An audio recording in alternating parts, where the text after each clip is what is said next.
When a venerable newspaper attempted to draft a history of one of the largest, most ambitious social service agencies in this nation's history, the assigned reporter noted that it would be a greater work than any one person could ever accomplish in just a few short days. That indeed, a book could be written about the children who have entered this institution.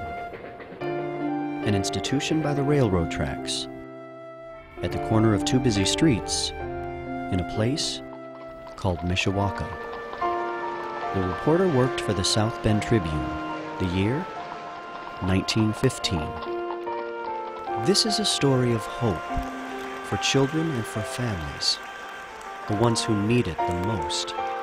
A story already more than 100 years in the making, about Cindy and Sean, Chandra and Ben, about thousands of lives that have forever been changed in a place where there's hope and no one's forgotten. A place called the Family and Children's Center, where children today still play games on the original site of the playground established at the northeast corner of campus, where the school begun for orphans today serves children with emotional and behavioral problems of all ages, serving 6,000 children a year with a staff of nearly 400 people dedicated to strengthening the emotional and behavioral health of the communities we serve, with special emphasis on the needs of children and families. Through after-school programs at the Boys and Girls Clubs of St. Joseph County, which began in a treehouse as a response to rising crime rates and gang activity in South Bend.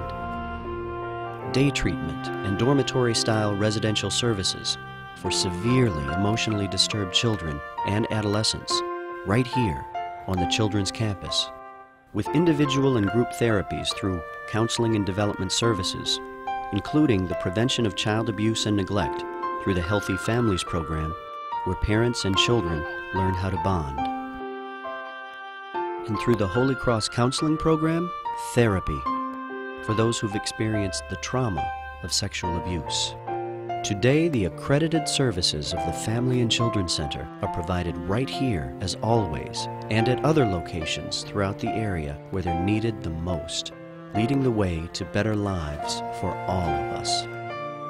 It's easy to forget about these children and families, to pretend there's no hope for their future. All of them otherwise forgotten, if not for places like the tiny little orphanage near the railroad tracks, and all of the people who help provide hope for the children and families who do have a future, the thousands of lives, and the next 100 years, in a place where there's hope and no one's forgotten, a place called the Family and Children's Center.